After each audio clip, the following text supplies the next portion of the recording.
సంక్షేమమే ధ్యేయంగా తెలంగాణ ప్రభుత్వం పనిచేస్తుందని అన్నారు మంత్రి తుమ్మల నాగేశ్వరరావు. ఖమ్మం జిల్లా కొణిజేర్లలోని అంజనాపురంలో గోద్రేజ్ పామాయిల్ ఫ్యాక్టరీ నిర్మాణ పనుల్ని తుమ్మల నాగేశ్వరరావు ఎమ్మెల్యే రామ్దాస్ నాయక్ పరిశీలించారు. గోద్రేజ్ పామాయిల్ ఫ్యాక్టరీని 9 నెలల్లో పూర్తి చేయాలని కంపెనీ నిర్వాహకుల్ని ఆదేశించారు. ఈ ప్రాంతంలో పామాయిల్ ఫ్యాక్టరీ నిర్మాణం చేపట్టడం రైతులకు ఎంతో ఉపయోగకరమని తెలిపారు. ఫ్యాక్టరీ నిర్మాణానికి భూములిచ్చిన రైతులకు ప్రభుత్వం తరపున న్యాయం చేస్తామని అన్నారు. అనంతరం లాలాపురం సమీపంలోని సర్ రైస్ మిల్లును తుమ్మల పరిశీలించారు. 7 లక్షలు ఎక్కడి నుంచి వచ్చినాయి మాట్లాడండి చెప్తాను.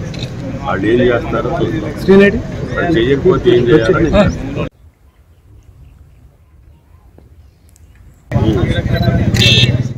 పామాయిల్ ఫ్యాక్టరీ నిర్మాణ పనుల్ని తుమ్మల నాగేశ్వరరావు ఎమ్మెల్యే రామ్దాస్ నాయక్ పరిశీలించారు. గోద్రేజ్ పామాయిల్ ఫ్యాక్టరీని 9 నెలల్లో పూర్తి చేయాలని కంపెనీ నిర్వాహకుల్ని ఆదేశించారు. ఈ ప్రాంతంలో పామాయిల్ ఫ్యాక్టరీ నిర్మాణం చేపట్టడం రైతులకు ఎంతో ఉపయోగకరమని తెలిపారు.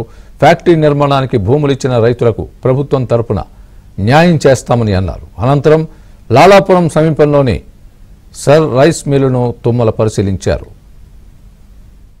7 లక్షలు ఎక్కడి నుంచి వచ్చినాయి మాట్లాడండి చెప్తాను. వాళ్ళు ఏం చేస్తారో చేయకపోతే ఏం చేయాలి.